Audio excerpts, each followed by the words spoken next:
guys all set? Yeah. Let's go ahead and get started. We're going to start with NBC 29. Oh, great. I actually don't. I got to frame him up, so. Okay, yeah, Yeah. We're good. I know you've got another event going too.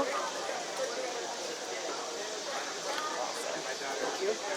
So, Beto, first, what brings you to Charlottesville?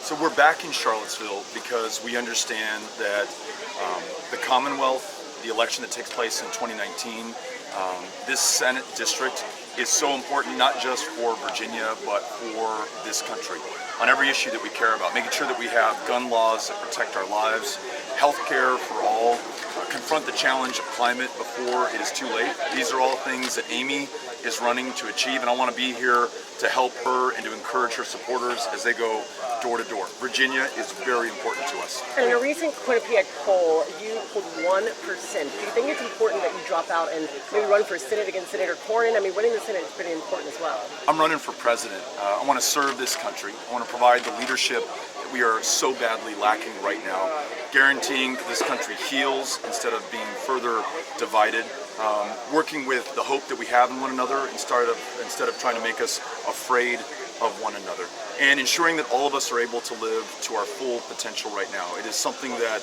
we're missing, something that we need, and something that I'm running to provide. We're going to go to the news record right here. So you said that Charlottesville has a lot to do with the state Senate race, but how does it reflect on your presidential race? Many of the issues that I'm hearing from people that are important for the future of this country, that are helping to define our campaign, will be decided in Charlottesville, in this Senate district, and in the Commonwealth in 2019. Literally every single one of them. I was talking to Amy before, and we were talking about education and healthcare, the environment, confronting climate, gun laws, immigration.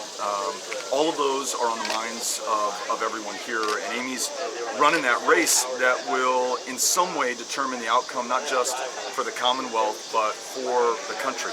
So we want to be here to support her, to encourage those who are block walking for her right now, and to maybe share some examples of why door-to-door canvassing works, how it's been successful for us, and what it can mean not just for Virginia, but for the country. Next we'll go to Deepa. Hey Congressman, welcome to my hometown, by the way. Okay, cool. So one thing that I've been hearing in line and from a lot of people I know in the area, Joe Biden launched his campaign saying that Charlottesville and the attack in 2017 was the reason that he decided to run for president. He hasn't shown up here. A lot of people aren't super happy about that. Do you have a response to that, and do you think the vice president needs to come to Charlottesville? I can only speak for myself. This is my second visit to Charlottesville during the campaign.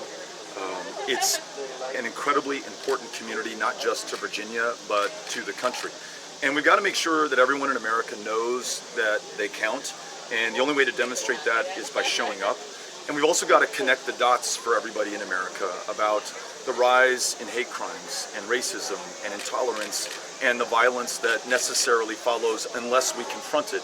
And Charlottesville has an incredibly powerful story to tell, not just about the consequences of that racism and that violence and our president's actions that encourage racism and violence, but the way in which this community has sought to overcome that and define a much better, more positive, safer future for this country. So we're here to both call attention to what is not working in this country and also to elevate those people, those political movements that are making sure that we realize our promise as Americans. And then time for one last question to Jenna.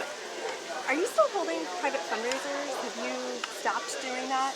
No, I have not stopped. In fact, we have one today. It's not a big one. It's some good friends who I went to high school with. So yes, we're having fundraisers, just not a ton of them. It's just not how I spend the majority of my time. And I have a gun control question.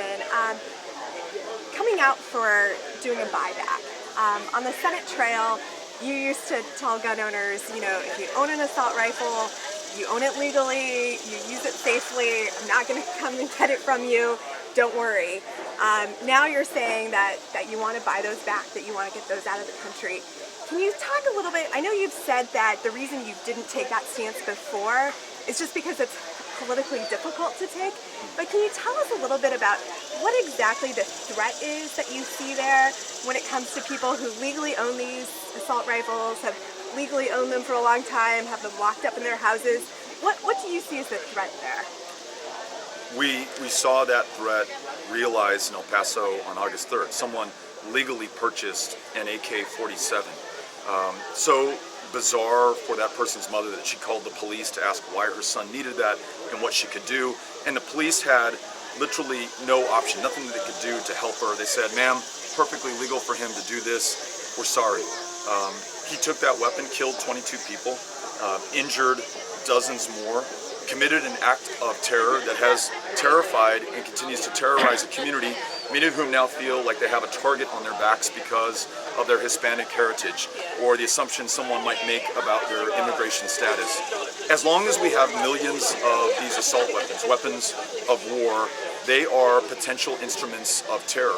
And Americans feel terrified. Kids who worry about going into school or have already planned what they're going to do when an active shooter walks in through the door with a weapon designed to kill people on a battlefield as effectively, as efficiently, in as great a number as possible. I just read something today from Shannon Watts from Mother's Demand talking about a guidance from a school that instructs kids to grab the legs of the shooter and en masse to try to pin him down so other kids can escape.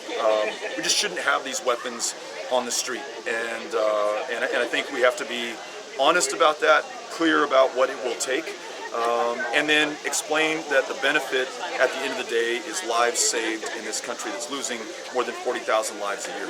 One quick one. I just want to find out, what was your reaction when your colleague Will Hurd announced he was retiring from Congress? Grateful for Will's service and for his friendship, and anyone who dedicates this much of their life to public service in Congress, also in the CIA, should be commended.